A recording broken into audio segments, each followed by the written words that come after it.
말씀을 가지고 그들이 다 성령의 충만함을 받고 라는 제목의 말씀을 함께 나누겠습니다. 여러분, 성도는 성령으로 충만해야 할 줄로 믿습니다. 성령이 충만해야 우리는 세상을 이길 수 있는 힘을 가지고 살아가게 됩니다.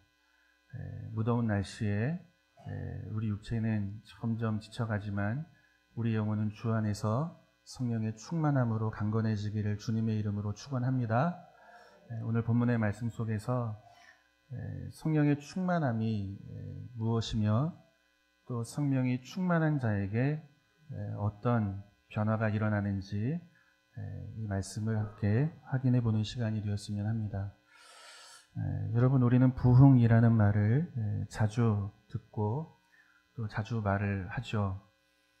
그런데 부흥이라는 말을 들으면 우리는 자동적으로 숫자와 연결해서 부흥을 이해하곤 합니다. 그 교회 성도가 몇 명이래? 교회 성도의 수를 우리는 부흥의 내용으로 이해를 하죠. 건물은 있어? 몇 층이래? 또 교역자들은 몇 명 정도 사역하는 교회야? 이것으로 우리는 교회의 부흥을 이렇게 생각하고 또 평가를 하죠. 마치 양적인 성장이 있어야 부흥이고 또 눈에 보이는 가시적 이 변화가 있을 때 우리는 부흥했다, 이런 생각을 하곤 합니다. 물론 성경은 양적인 성장을 우리에게 말씀하고 있습니다. 오늘 본문 뒤에 이어지는 말씀을 보면 베드로의 설교 한 편으로 3,000명이 넘는 사람이 예수를 믿고 또 세례를 받는 엄청난 이 부흥의 역사를 보여주고 있습니다. 당시 예루살렘의 인구가 6만 명이었습니다. 그러니까 그 숫자에 비추어 보면 3,000명이 예수를 믿었다는 것은 대단한 일이 예루살렘에 일어나게 되었다는 것을 보여주고 있는 거죠. 아마 이 예루살렘 성이 들썩였을 거예요. 도대체 무슨 일이 일어났는가. 전에 볼 수 없는 놀라운 이 일들이 예루살렘 성 안에 일어나고 있는 거죠. 이처럼 성경은 양적인 성장을 우리에게 말씀하고 있습니다. 그런데 이어지는 말씀을 가만히 보면 3,000명이 예수를 믿었더라, 이것으로 끝나지 않아요. 양적 성장을 설명하는 것으로 부흥에 대한 이야기를 성경은 우리에게 마치고 있지 않다는 것입니다. 수많은 사람들이 교회를 찾고 예수를 믿었어. 교회 안에 벌어지고 있는, 시대 속에 벌어지고 있는 가시적인 변화로 이 성령의 역사, 부흥을 설명하고 있지 않다는 것입니다. 그 너머로 이 부흥에 대한 이야기를 우리에게 말씀하고 있습니다. 예수 믿은 3,000명의 사람들이 어떤 존재로 변화되었는가? 그들의 내면이 어떻게 바뀌었는가? 그들이 가지고 있는 인생의 목적이, 삶의 가치가 무엇으로 새롭게 되었는가? 이것으로 성경은 부흥에 관한 이야기를 말씀하고 있다는 것입니다. 우리 한번 확인해 볼게요. 사도행전 2장 41절에서 47절까지 우리 한 절씩 한번 보겠습니다. 그 말을 받은 사람들은 세례를 받으며 이날의 신도의 수가 3,000이나 더하더라.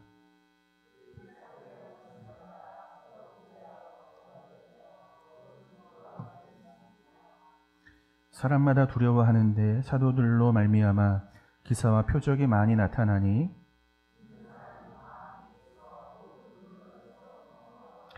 또 재산과 소유를 팔아 각 사람의 필요를 따라 나눠주며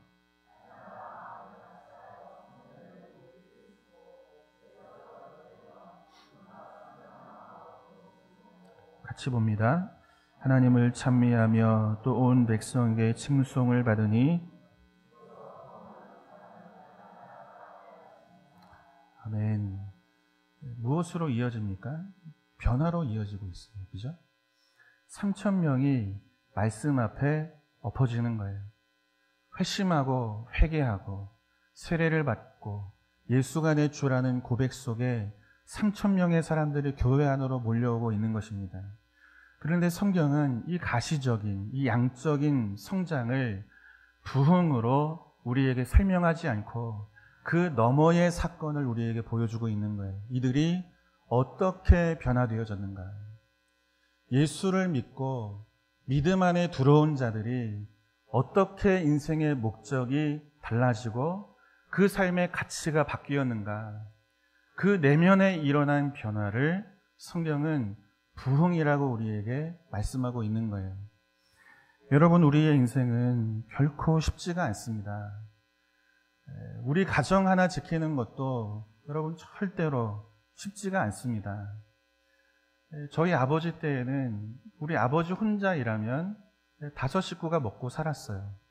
근데 지금 웬만한 여자분들이 일하지 않는 분들이 안 계시죠? 특별히 젊으신 분들은 다 일을 하고 계세요. 이처럼 혼자 일해서 살 수 있는 시대가 아닌 거죠. 2 사람이 일을 해야만 살 수 있는 시대가 오늘 이 시대인 거예요. 그래도 겨우겨우 살아가는 거죠. 걱정이 많아요. 그죠? 우리의 자녀들 세대에는 어떻게 살아갈까. 그래서 우리가 준비하고 또 준비해서 자녀들을 위해서 마련해 놓는 일들을 열심히 또 하시잖아요. 인생은 그만큼 쉽지 않다는 것입니다. 당시에 살았던 사람들이라 해서 다르겠습니까? 그렇지 않아요. 인생은 다 어느 시대나 어느 때나 다 동일함으로 어렵습니다. 그런데 자기 인생 하나를 짊어지는 것도 어려운 그 시대에 누구의 인생을 짊어집니까? 내 옆에 있는 사람의 인생도 함께 짊어지는 거예요. 내 인생을 위해서 살아왔던 내 시간 또 내 물질을 이제 다른 누군가를 위해 내어 던지는 인생으로 이들이 달라지는 거죠. 인생이 바뀌는 거예요. 삶의 가치가 바뀌는 거예요. 예수 그리스도가 나를 위해 당신의 모든 것을 내어주시는 이 놀라운 사랑과 은혜를 경험했기에 이들은 그들의 인생도 하나님 앞에 바꾸어 가는 거예요. 인생의 목적을 바꾸는 거예요. 물질을 쓰되 이제는 나만을 위해 쓰지 않고 흘려보내는 거예요. 시간을 내 것이라고 주장하지 않는 거예요. 내 시간을 들여서 주의 나라와 영광을 위해서 이웃을 위해서 사용하고 흘려보내는 차원이 다른 이전에는 생각해 보지 못했던 새로운 인생으로 이들의 삶이 바뀌어지고 있는 모습을 성경은 우리에게 보여주고 있는 거죠. 그러니까 부흥이라는 것은 이 양적인 성장을 넘는 거예요. 우리의 존재가 새롭게 바뀌는 거예요. 우리의 내면에 추구하는 인생의 목적이 달라지는 거예요. 속이 달라지는 것입니다. 이것을 성경은 부흥이라 이렇게 우리에게 보여주고 있는 것입니다. 우리 말씀한 곳을 보겠습니다. 하박국 3장 2절 말씀이에요. 같이 읽어요. 여호와여, 내가 주께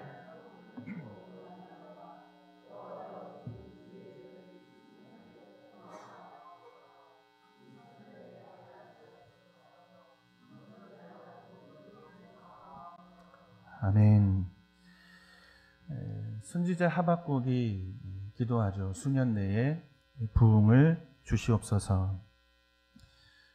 여기서 말하는 이 부흥이라는 말은 히브리어 하야라는 단어입니다.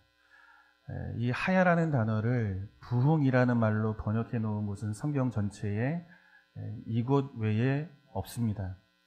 우리에게 익숙한 번역된 단어는 생기라는 단어죠.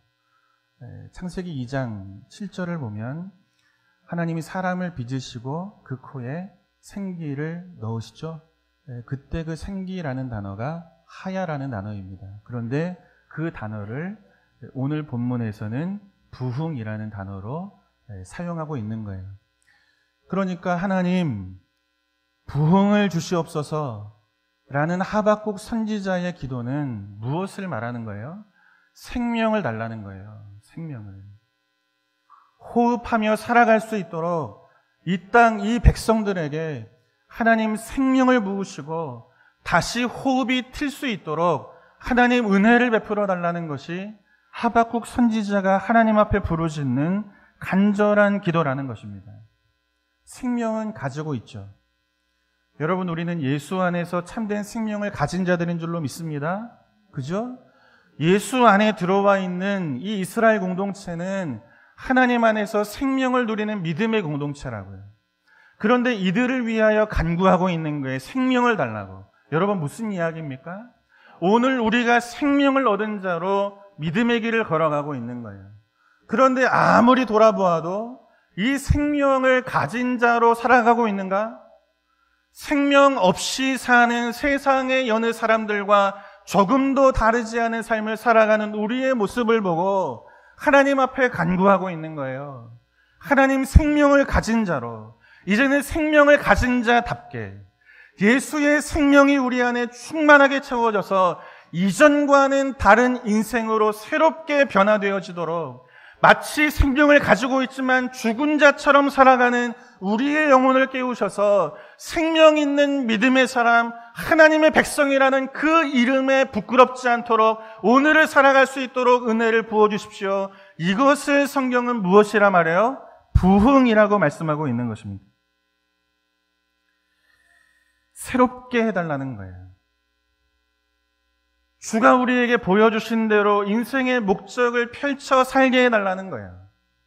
세상에 살지만 세상과 구별되게 살아있는 생명을 가진 자답게 세상이 교회를 보고 예수 믿는 사람을 보고 왜 저들은 우리와 다른 인생의 길을 걸어가는가 궁금하도록, 그렇게 우리 안에 새로운 생명으로 충만케 해달라고, 새롭게 해달라고, 변화시켜달라고, 잠들어 있는 우리의 영혼을 깨워달라고 간구하는 기도의 내용이 부흥을 달라는 기도의 제목인 것입니다. 사랑하는 성도 여러분, 이 아침 우리에게도 이와 같은 부흥이 있기를 주님의 이름으로 축원합니다. 우리 교회가 왜 다른가? 세상 사람들이 보고 궁금해해야죠. 왜 저들은 우리와 조금도 다르지 않은 삶의 환경 속에 있는데 왜 우리와는 전혀 다른 인생의 길을 살아가는가? 어떻게 우리는 쥐며 사는 것도 버거운데 저들은 손을 펼치며 살아가는가? 무엇이 저들의 인생을 바꾸어 놓았는가? 생명이죠. 예수의 생명. 이 생명이 우리 안에 깨어나야만, 그래야만 우리는 새로운 인생의 길을 걸어갈 수 있게 되는 것입니다. 사랑하는 성도 여러분, 참된 부흥이 이 아침 저와 여러분에게 다시 한번 일어나기를 주님의 이름으로 간절히 축원합니다. 그렇다면 참된 부흥은 어디에서 시작이 되는가? 우리 14절의 말씀을 같이 한번 읽어보겠습니다. 이 말씀을 보실 때 뭘 보는 거냐면 베드로가 하는 말의 내용을 보는 것이 아니고 지금 베드로가 어떤 모습, 어떤 태도를 가지고 이야기를 하고 있는지를 머릿속에 한번 그려보시는 거예요. 베드로가 어떤 모습으로 말씀을 전하고 있는지 같이 읽어요. 베드로가 열한 사도와 함께 서서 소리를 높여 이르되 유대인들과 예루살렘에 사는 모든 사람들아,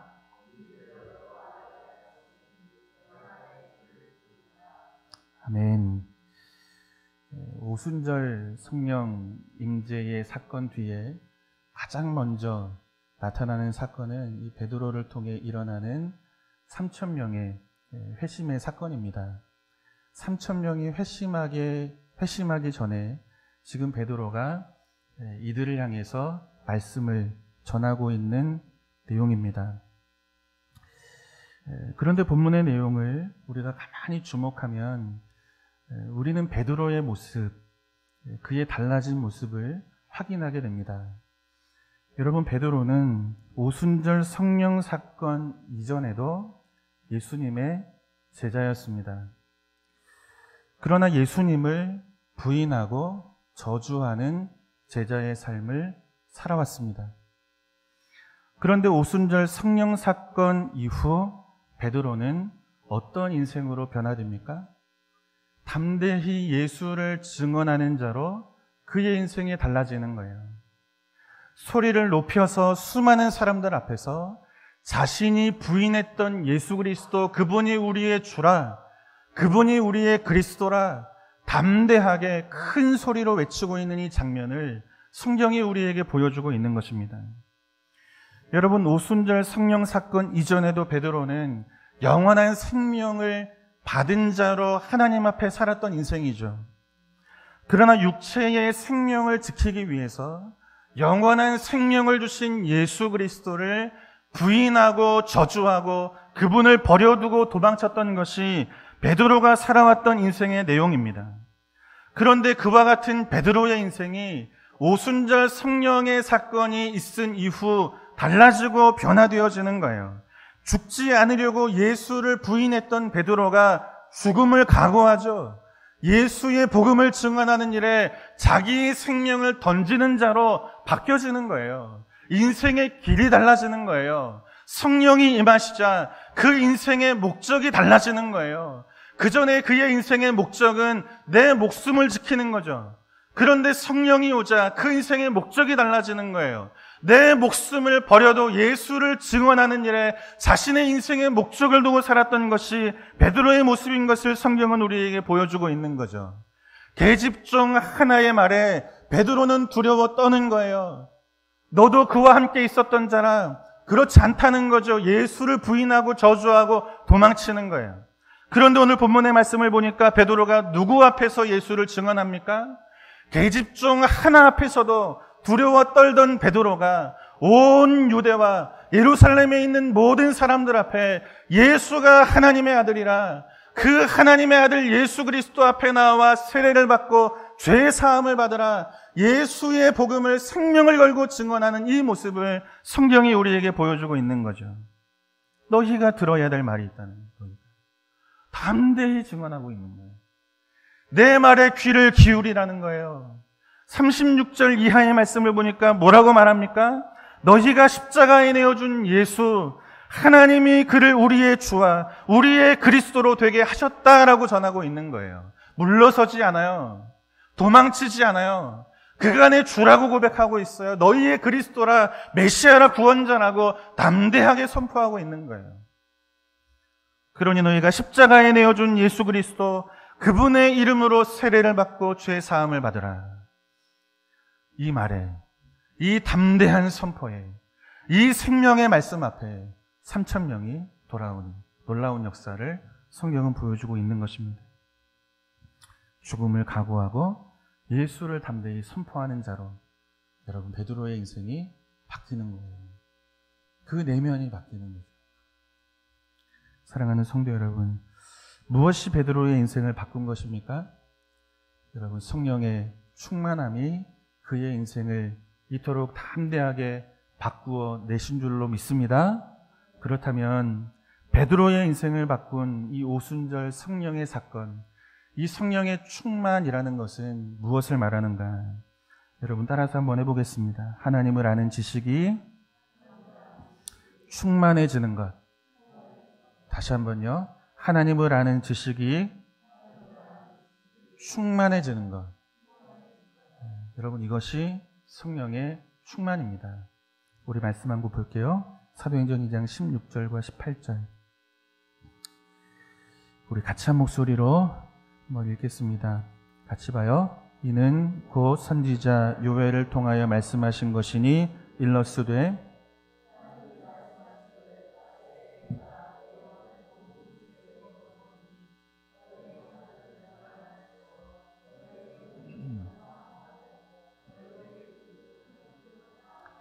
그때에 내가 내 영을 내 남종과 여종에게 부어주리니. 아멘. 여러분, 무슨 이야기입니까? 성령의 충만은 신비적인 일이 아니라는 거예요. 초월적인 그 어떤 사건이 아니라는 것입니다. 말씀이 내가 내 영을 모든 육체 가운데 부어줄 것이라, 이렇게 말씀하고 있어요. 성령을 우리 인생 안에 부어주시겠다고 말씀하고 있는 것입니다.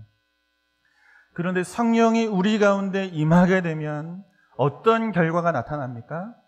자녀들이 예언하는 자가 된다고 말씀하고 있는 거죠. 자녀들 안에 하나님을 아는 지식이 충만해진다는 것을 말씀하고 있는 거예요. 성령이 오시면 우리의 자녀들이 하나님을 아는 지식으로 충만해지는 줄로 믿습니다. 할 말이 있는 거예요. 예언할 말이 있는 거예요. 하나님이 누구신지를 설명할 말이 그들의 내면 안에 충만하게 하나님을 아는 지식으로 가득하게 채워진다는 것을 말씀하고 있는 거죠. 성령의 충만함은 신비롭고 초월적인 것을 넘어서 하나님이 누구신지 그분을 아는 지식이 우리 안에 충만해지는 것이라고 하나님은 우리에게 말씀하고 있는 것입니다. 또 이어지는 말씀을 볼까요? 젊은 자들은 환상을 보고 늙은 자들은 꿈을 꿀 것이라. 여기서 말하는 환상과 꿈이라는 것은 하나님을 아는 지식이 우리 안에 옮겨지는 통로를 말합니다. 계시의 수단을 말하는 거예요. 하나님은 꿈을 통해서, 계시를 통해서 당신이 누구신지를 우리에게 알리시는 분이라는 거죠. 그러니 성령이 임하면 젊은 자들은 환상을 통해 누구를 압니까? 하나님을 알게 되는 거예요. 성령이 우리 안에 충만하게 임하시면 늙은 자들은 무엇을 알게 됩니까? 하나님이 누구신지 그분에 대한 참된 지식이 우리 안에 충만해지는 거예요. 하나님을 아는 지식이 우리 안에 충만해질 때 여러분, 우리의 인생이 달라지는 거죠. 이전엔 우리의 인생의 끝을 무엇으로 알고 살았습니까? 죽음으로 끝인 것을 알고 살았잖아요. 그죠? 죽음이 끝인 것으로 여기며 살아왔던 것이 우리가 우리 인생에 대해 아는 지혜인 거예요.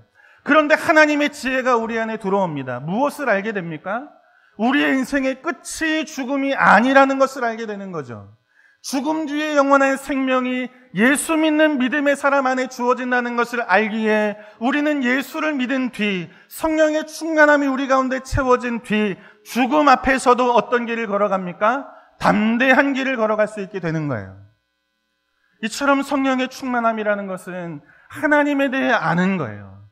그분이 당신의 자녀들을 위해 베푸시는 은혜, 하늘의 복, 영원한 생명이 무엇인지를 아는 거예요. 세상은 죽음과 사망의 권세를 가지고 우리를 두렵게 하죠. 마치 베드로를 예수를 부인하게 만들었던 것처럼 너도 그와 함께 있던 자라, 너도 그와 함께 죽을 자라는 말 아닙니까? 그 죽음과 사망의 권세를 가지고 우리를 넘어뜨리는 거예요.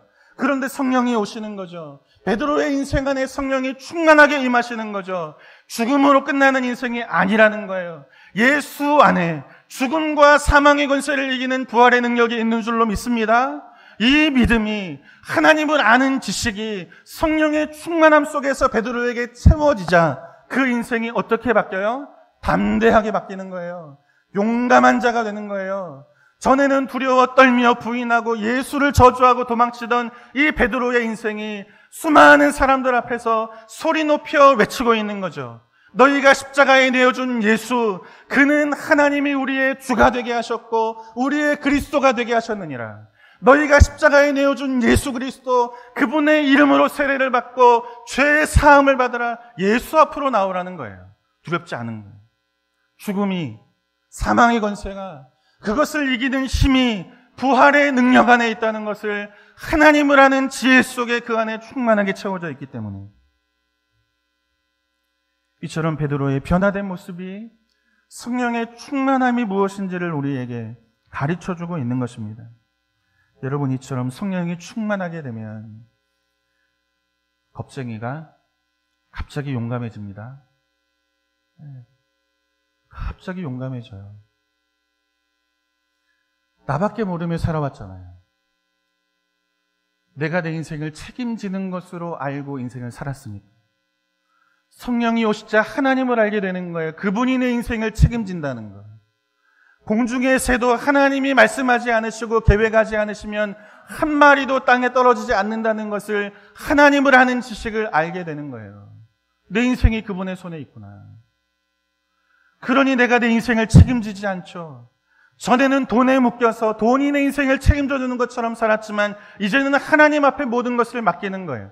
그러니 이기적인 인생으로 살던 자들이 헌신적인 인생으로 살아가는 거죠. 내 것을 내 것이라 주장하지 않고 흘려보내는 거예요. 흘려보내요.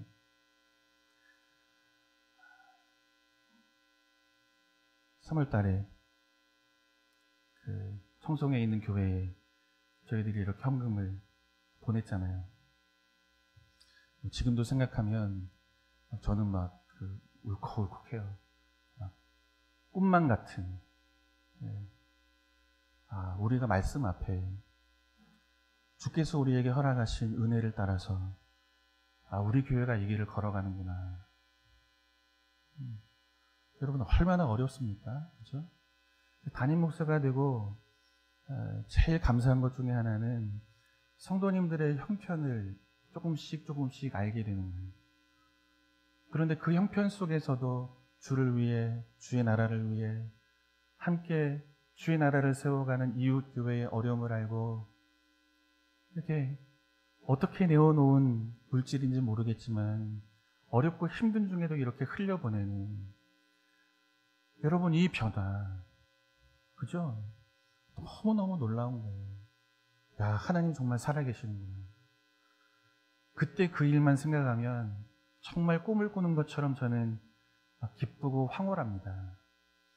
그런데 이제 또 그 교회가 섬기는 지역에 우리가 선교팀을 보내잖아요. 여러분 그냥 갑니까? 네. 또 주머니 털어서 가는 거예요.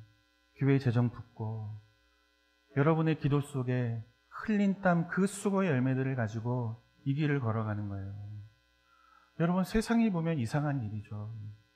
내 인생 하나 책임지고 사는 것도 버거운데 어찌 이렇게 흘려보내는 인생으로 살아가는가. 이기적인 것이 세상에서는 평범하고 자연스러운 거예요. 그런데 헌신적으로 사는 것이 예수 안에서는 평범하고 상식적인 삶인 거죠. 누구에게 이러한 이해가 옵니까? 성령의 충만함, 하나님을 아는 지식, 그분이 내 인생을 붙들고 있고 우리 교회를 붙들고 있다는 것을 믿는 믿음을 가진 자가 여러분 이 일을 힘써 행할 수 있는 거예요. 결국 성령의 충만함 속에 우리의 인생이 바뀌고 변화되는 거죠. 하나님 이것을 우리에게 말씀해주고 계시는 거예요. 그래서 오늘 이 시대에 하나님과 교회 앞에 가장 필요한 사람이 있다면 그 사람은 여러분 성령의 충만함을 입은 사람인 줄로 믿습니다. 여러분 우리 옆 사람과 한번 이렇게 다시 한번 인사했으면 좋겠어요. 성령 충만합시다. 네, 하나님 나라에 꼭 필요한 성도님들이 되시기를 부탁을 드립니다. 주의 몸 된 교회 앞에 꼭 필요한 성도님들이 되시기를 주님의 이름으로 축원합니다. 하나님을 아는 지식, 이 성령의 충만함이 우리 안에 충만하게 채워져야 할 줄로 믿습니다. 그렇다면 성령의 충만함 속에 살아가는 인생을 하나님은 어떻게 사용하시는가? 우리 한번 말씀을 보겠습니다. 이사야 63장 15절에서 19절의 말씀인데요. 이사야가 하나님 앞에 드리는 기도의 내용입니다. 여러분 이 기도의 내용이 오늘 우리가 하나님 앞에 드려야 하는 기도의 내용이 되어야 할 줄로 믿습니다. 한번 그런 마음으로 15절에서 19절까지 함께 한번 읽었으면 좋겠어요. 같이 읽습니다. 주여 하늘에서 굽어 살피시며 주의 거룩하고 영화로운 처소에서 보옵소서. 주의 열성과 주의 능하신 행동이 이제 어디 있나이까?